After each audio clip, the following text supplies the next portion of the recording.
అంజనీసుతుని చిరంజీవిని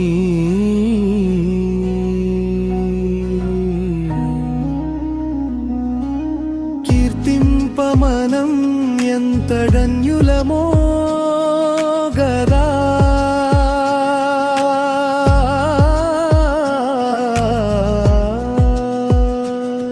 సంపూర్ణ హనుమద్దివ్య చరితామృతం. ఓం శ్రీ గణేశాయ నమః. శ్రీమాత్రే నమః. శివాయ గురవే నమః.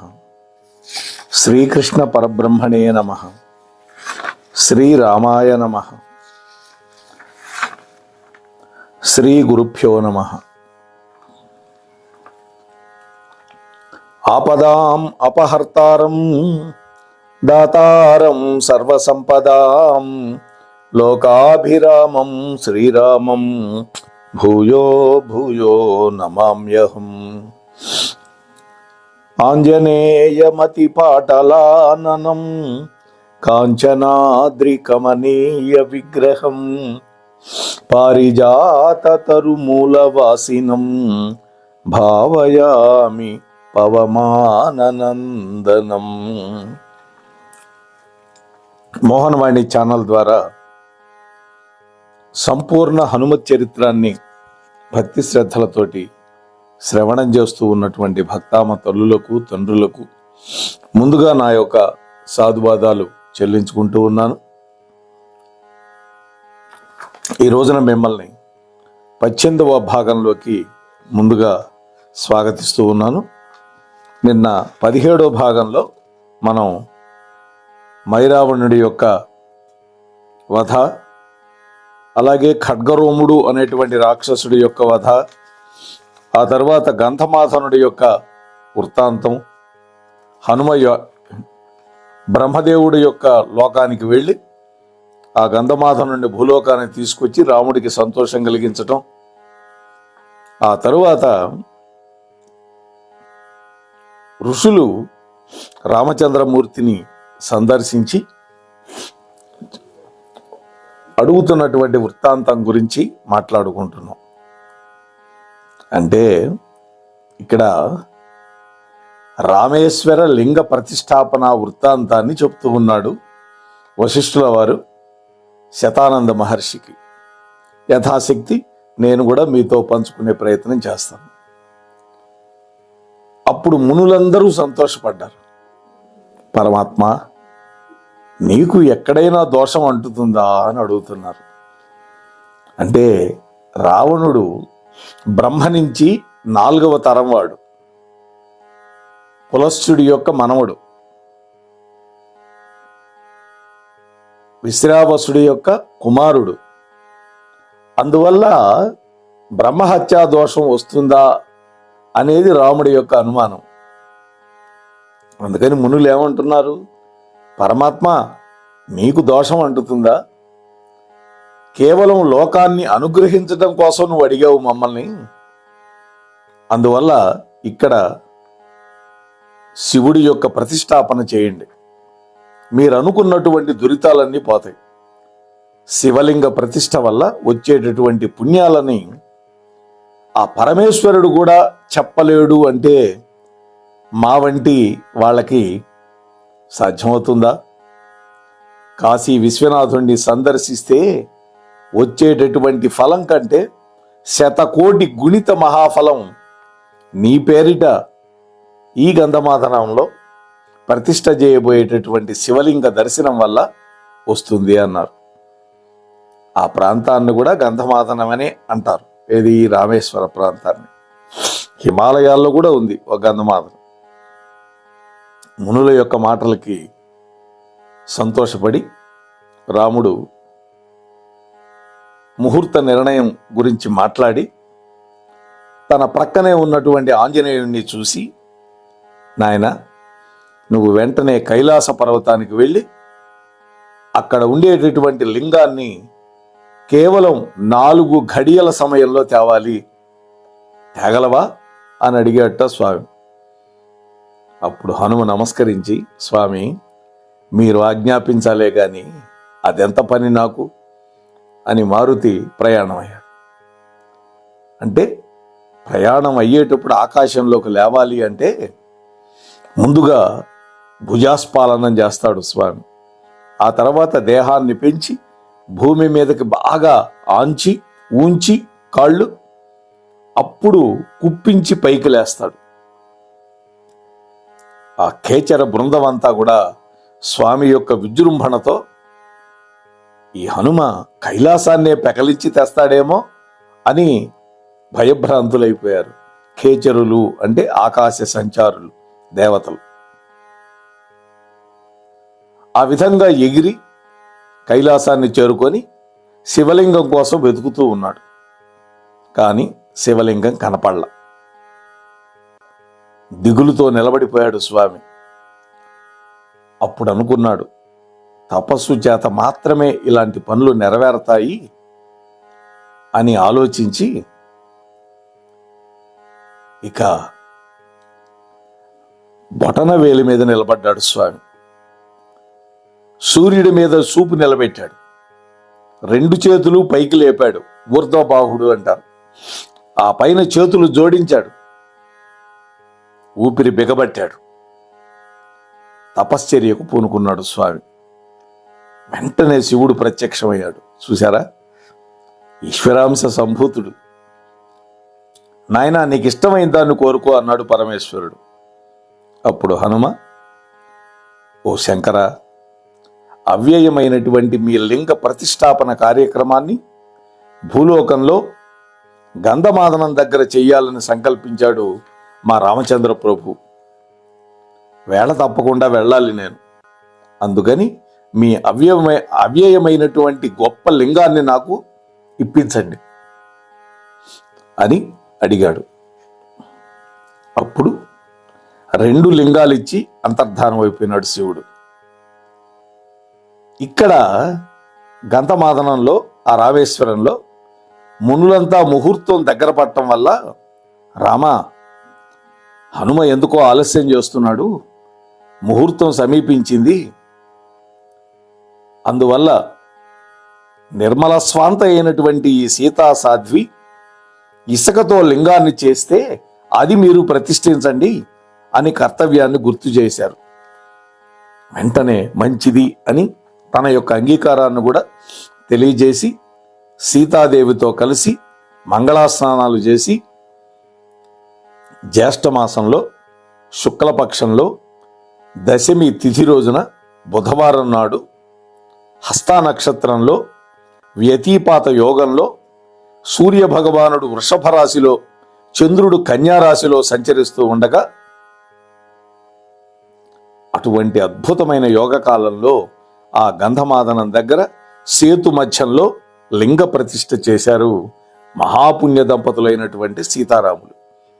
అమ్మవారు తయారు చేసింది సైకత లింగాన్ని. సికత అంటే ఇసుక, ఇసుకతో తయారు చేశారు కాబట్టి సైకత లింగము అంటారు. ఆ విధంగా చేసి సదాశివుణ్ణి ఆ లింగంలోకి ఆవాహన చేసి అర్ఘ్యపాద్యాదులు ఇచ్చి పురుష సూక్తంతో, నమక చమకాది వేదమంత్రాలతోటి ఆ శివలింగానికి పంచామృత స్నానం చేయించారు. గంగా, గోదావరి, నర్మదా, కావేరి మొదలైన నదీ జలాల చేతటి అభిషేకం చేసి ఆ తరువాత వస్త్రాలు, భూషణాలు స్వామివారికి సమర్పించి ఆ తర్వాత సహస్రనామాలతోటి పూజ చేసి చివరగా ప్రదక్షిణ నమస్కారం చేసి అనేక విధాలుగా స్తోత్రాలు చేశారు సీతారాములు. అప్పుడు ఒక నాగబంధాన్ని వాళ్ళు వినిపించారు స్వామికి. జయ జయ సామగేయ హర సారసగర్భ శిరోహర పురంజయ విమలాభిధేయ మృగ సంగత హస్త మఖాతి భంగద భయ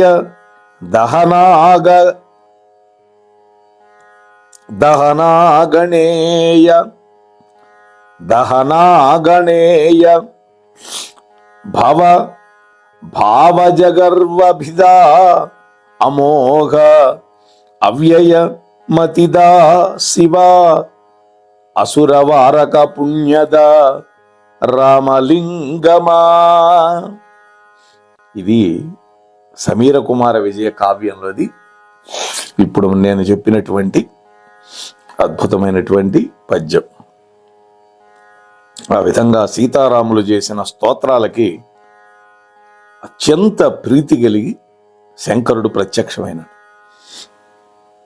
ఓ సీతారాములారా, మీరు ప్రతిష్ఠించినటువంటి లింగం ఇక మీదట సకల జన పూజ్యం అవుతుంది, సకల దోషహరం అవుతుంది, పుణ్య ఫలదం అవుతుంది అని వరమిచ్చి శంకరుడు అంతర్ధానమైన ఆ తరువాత ఆ రామేశ్వర లింగానికి అభిషేకించటం కోసం రామచంద్ర ప్రభు తన యొక్క వింటి కొనతో ఒక బావి తవ్వాడు. దానికి కోటి తీర్థము అని పేరు వచ్చింది. అదే ధనుష్కోటి.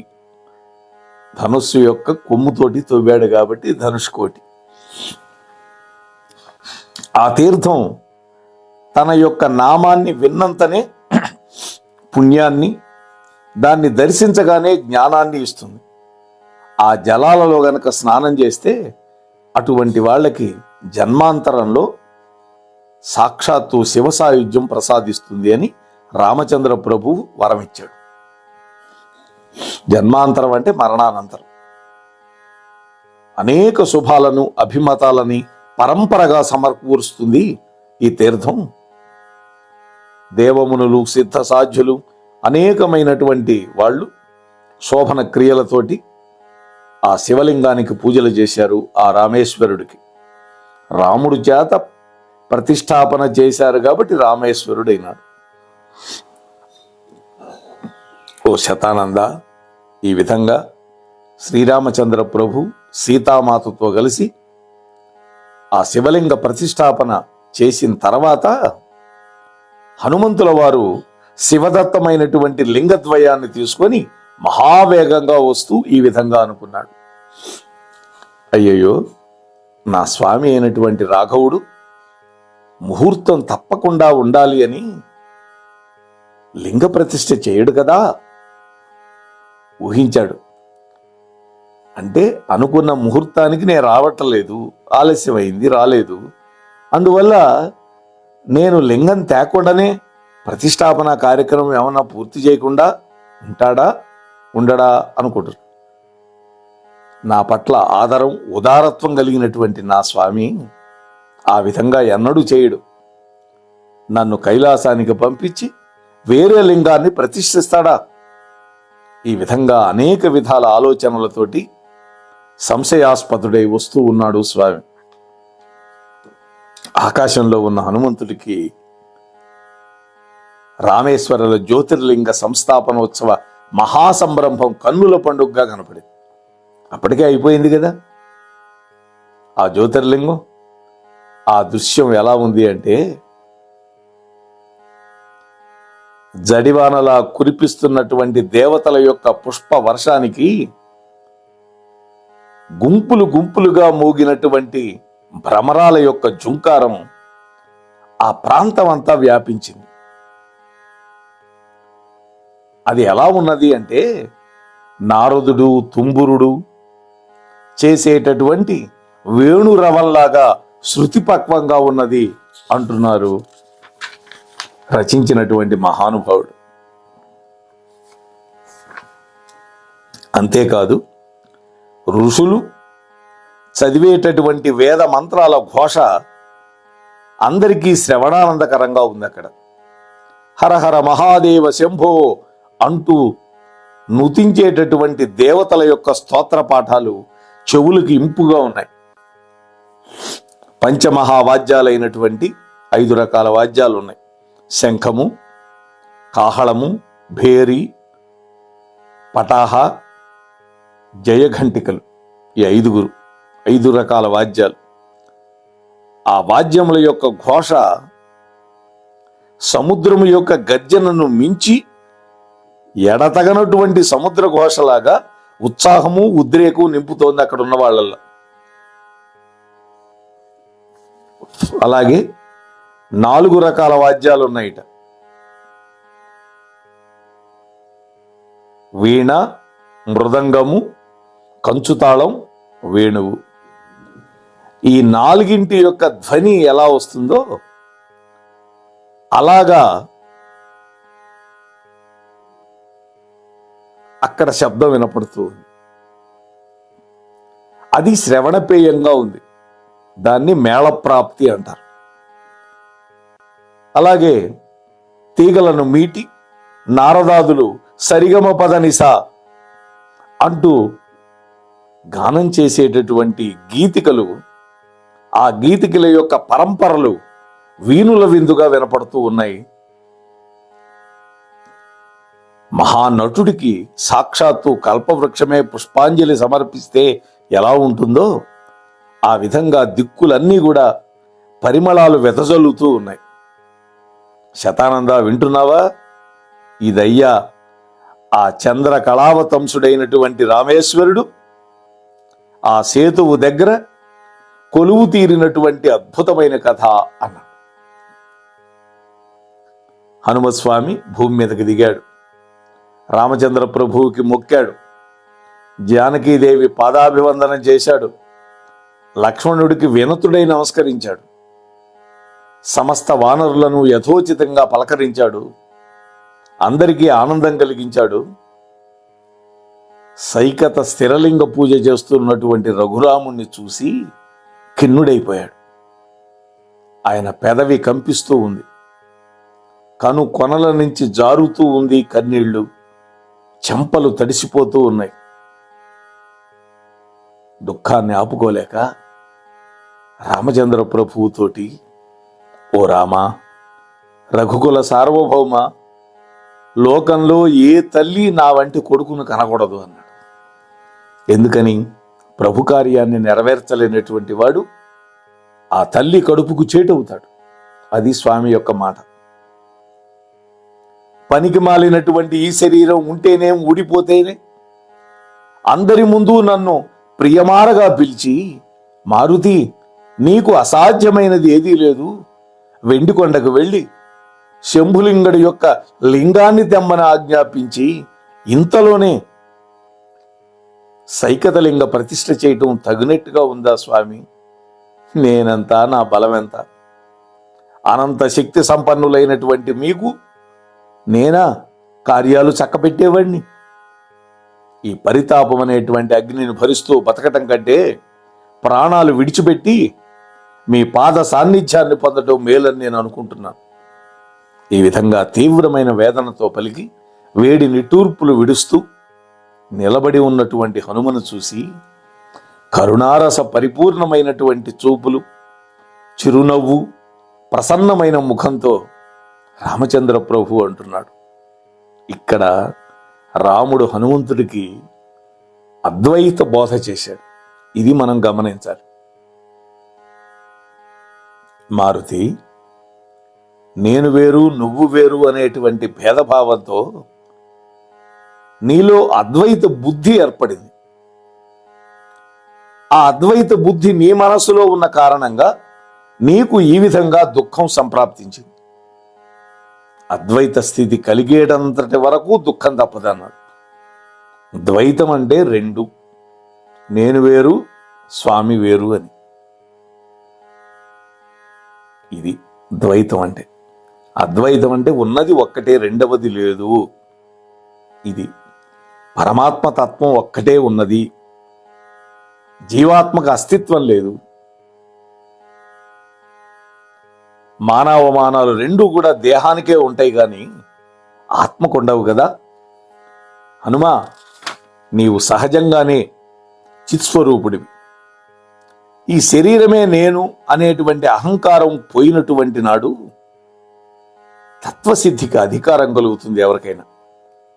నిత్యానిత్య వివేకం కలిగి వైరాగ్యం వల్ల దేహాత్మభావం గనక నశించిపోతే అప్పుడు ఆత్మస్థితిలో నిశ్చలత్వం కలిగినటువంటి రోజున అటువంటి వాడు మాత్రమే జీవన్ముక్తుడవుతాడు అన్నాడు స్వామి. ఓ హనుమ, ఈ దేహం ఉన్నదే అది అనిత్యం. దానికి శరీరం అని పేరు. శీర్యతే ఇది శరీరం అని, శిథిలమైపోయేది శరీరం.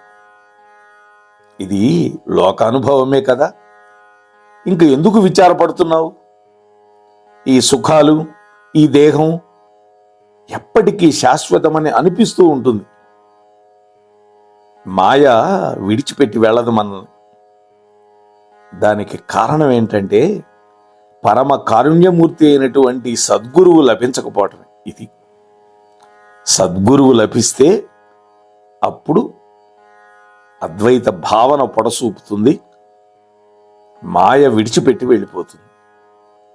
గురువు పాదాలు పట్టుకున్న వాళ్ళని మాయ పట్టుకోలేదు. నిత్యము మృత్యువు సన్నిహితమై నీడలాగా వెంటాడుతూనే ఉన్నా ఈ శరీరం మీద అధికమైన స్పృహ కలిగి ఉన్నారే, అటువంటి వాళ్ళు ఆత్మజ్ఞానాన్ని గురించి ఆలోచించటమే లేదు. అటువంటి పరిస్థితి మానవులదే అంటున్నాడు. తత్వంలో నేను అని అనబడేటటువంటి దానికి దేహానికి ఏ సంబంధం లేదు హనుమ. అలాంటప్పుడు దేహంతో సంపాదించినటువంటి వస్తువు నాది ఎలా అవుతుంది? కోరికలను అనుసరించి కర్మను అనుసరించి సుఖదుఖాలు ఉంటాయి. ఒక జీవి అనేక జన్మ పరంపరల్లో వివిధ దేహాలను ధరించడానికి అదే బీజావాపం అన్నాడు. ఇది కర్మలే విత్తనాలు. సత్కర్మ చేస్తే మంచి జన్మ వస్తుంది, దుష్కర్మలు చేస్తే నీచ జన్మలు వస్తాయి. అందుకని హనుమ ముందు దేహి అని విభేదాన్ని తెలుసుకోవాలి. నేను నాది అనే అభిమానం వల్లనే మానవుడికి జననం మరణం కలుగుతున్నాయి. నేను నాది ఇదే అభిమానం. దేహాభిమానం ఎప్పుడైతే నశించిపోతుందో ఆనాడు ప్రమాదం ఉండదు జీవికి. నాయనా, దేహాభిమానాన్ని విడిచిపెట్టు. నేను సత్యం చెబుతున్నాను. కనిపించేటటువంటి ఈ జగత్తు ప్రకృతి యొక్క మాయ వల్ల ఉన్నట్లుగా మనకు అనిపిస్తుంది. అది ఆభాస మాత్రమే. వాస్తవానికి నిత్యమైనటువంటి ఉనికి ప్రకృతికి లేదు. ఒక తాడులో ఆరోపింపబడినటువంటి సర్పభ్రాంతిలాగా పరమాత్మ యందు ప్రపంచం ఆరోపింపబడింది అనే విషయాన్ని ఒక్క జ్ఞాని మాత్రమే తెలుసుకోగలుగుతాడు అన్నాడు. అదే రజ్జు సర్పభ్రాంతి అంటారు. చీకట్లో ఉన్నాం, ఒక తాడు కనపడింది, అది మెలికలు తిరుగున్నది. అదుగో పాము మెలికలు తిరుగుంది అనుకుంటాం. అదే టార్చ్ లైట్ వేశాం, అరే ఎంత పొరపాటు పడ్డాను, ఇది తాడురా అనిపిస్తుంది. ఆ లైట్ అనేది జ్ఞానం. జ్ఞానం ఎప్పుడైతే కలిగిందో తాడులో పాముని చూడం, అది తాడుని తాడుగానే చూస్తాం. ఆంజనేయ, గురుభక్తి లేకుండా అవివేకులైనటువంటి మానవులు ఈ సంసారం అనేటువంటి సాగరంలో చిక్కి ఏ విధంగా దుఃఖాలు అనుభవిస్తున్నారో చెబుతాను విను అంటున్నాడు స్వామి. గురువు యొక్క ఉపదేశం, శాస్త్ర పరిచయం, ఈ రెండిటిలో ఏ ఒక్కటి లేకపోయినా ప్రత్యక్షంగా కనిపించే ప్రపంచం అసత్యమని అర్థం కాదు. కనిపించనటువంటి ఆత్మ సత్యమని ఏ విధంగా నమ్మాలి అని అనుమానిస్తూ ఉంటాడు ప్రతివాడు. ఆలోచించండి. అంటే ప్రత్యక్షంగా మన కంటికి కనిపించే ప్రపంచం అసత్యం, నిజమే కదా, అది భ్రాంతి, అది మిథ్యది. అదేవిధంగా కనిపించనటువంటి ఆత్మ సత్యమని ఎలా నమ్మాలి అని అనుమానిస్తూ ఉంటారు సాధకులైనటువంటి వాళ్ళు. కర్మాచరణ అంటే పురుష ప్రయత్నం వల్లనే కదా మనకి పనులు నెరవేరతాయి. అంటే మానవుడు ప్రయత్నిస్తేనే ఒక పనిని చేయగలుగుతాడు, ప్రయత్నిస్తేనే ధనం సంపాదించగలుగుతాడు. ధనం వల్లనే కదా సుఖప్రాప్తి అని తాను చేసేటటువంటి కర్మలని కీర్తిస్తూ ఉంటాడు మనిషి. ఈశ్వరుడికి జీవుడికి ఆ భేదం ఎట్లా కుదురుతుంది హనుమ? ఈ విషయం కూడా సాధకుడు అనుమానిస్తూ ఉంటాడు. ఈ విధంగా సంశయాత్ములైనటువంటి వాళ్ళు అజ్ఞులై స్త్రీల పట్ల ధనాసక్తిలో మునిగిపోయి ఇతర విషయాలు తెలుసుకోలేకుండా జ్ఞానులైన వాళ్ళని పరిహాసం చేస్తూ చివరికి వాళ్ళు భ్రష్టులైపోతారు. హనుమ ద్వైతం ఎప్పుడు కూడా భయం కలిగిస్తుంది. ద్వైత బుద్ధి కలిగి ఉండటం అనేది ఆత్మహత్యా సదృశమైనది అన్నాడు. ఓ హనుమ, ఈ ప్రపంచం మిథ్య, కానీ పరమాత్మ సత్యం. ఇందులో ఎటువంటి అనుమానం లేదు. కలలో కనిపించేటటువంటి ప్రపంచం మనం కలను కంటున్నంత వరకు బయట ఉన్నట్లే అనిపిస్తుంది. కానీ మెళకు వచ్చిందా అప్పుడు తెలుస్తుంది ఈ ప్రపంచం నిజంగా బయట లేదు, మన లోపలే ఉంది అని. అట్లాగే ఏ జాగ్రత్తావస్థ నిజమని నమ్మి మనం బతుకుతూ ఉంటామో ఆ జాగ్రత్తావస్థలో కనిపించే ప్రపంచం కూడా నిజానికి బయట లేదు, లోపలే ఉంది.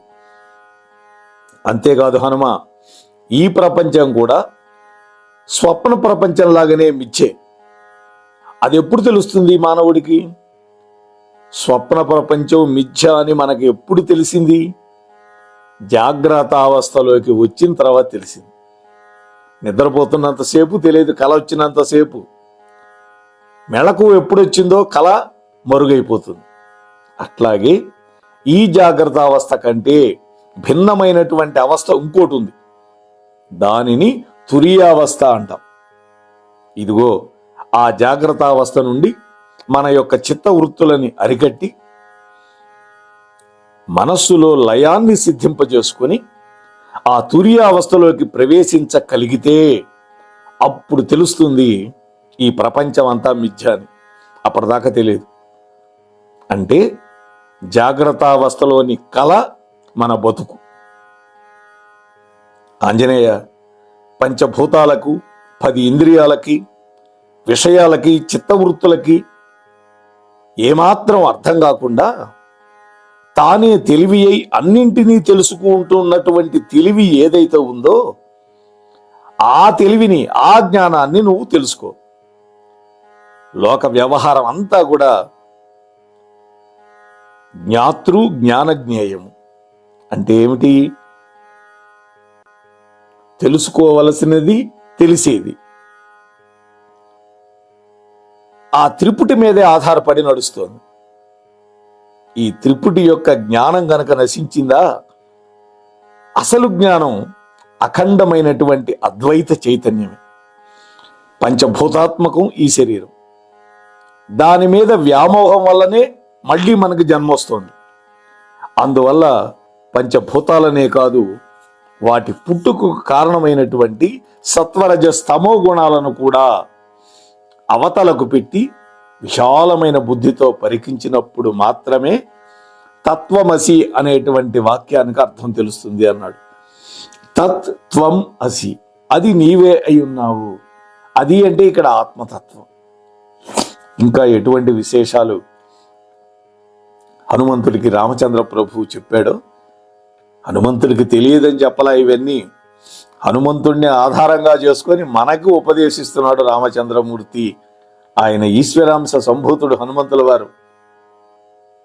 అయితే ఇక్కడ ఒక మాధ్యమంగా, అర్జునుడిని మాధ్యమంగా చేసుకొని కృష్ణ భగవానుడు ఏ విధంగా భగవద్గీత బోధించాడో, ఇక్కడ హనుమని ఆధారంగా చేసుకొని మనకు కూడా రామచంద్ర ప్రభువు చెబుతూ ఉన్నాడు అనే విషయాన్ని మాత్రం మనం మరచిపోకూడదు. మిగిలినటువంటి విషయాలని రేపటి రోజు మీతో మనవి చేసే ప్రయత్నం చేస్తాను.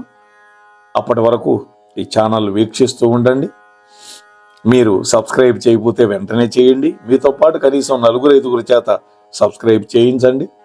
స్వామి కథ మీకు నచ్చితే ఒక లైక్ ఇవ్వండి. మీ కామెంట్ కూడా పెట్టి కనీసం 10 మంది బంధుమిత్రులతోటి ఈ వీడియోని పంచండి. అని మీతో మనవి చేసుకుంటూ, ఈ ప్రవచనం వింటూ ఉన్నటువంటి మీకు, చెప్పిన నాకు, మోహనవాణి ఛానల్ ద్వారా ప్రసారం చేసినటువంటి మన అక్కునూరి సీతారామమోహన్ రావు గారికి రామభక్త హనుమాన్ అష్టైశ్వర్యాలు, భోగభాగ్యాలు, ఆరోగ్యం ఇచ్చి చల్లగా కాపాడుగాక.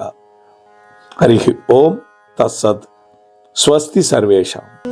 సంపూర్ణ హనుమద్దీవ్య చరితామృతం వినండి, వినిపించండి, వింటూనే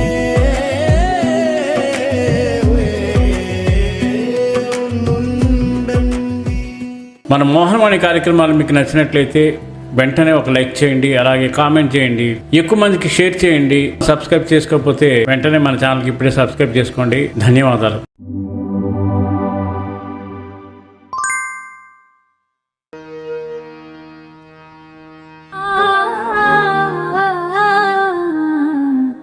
మోహనవా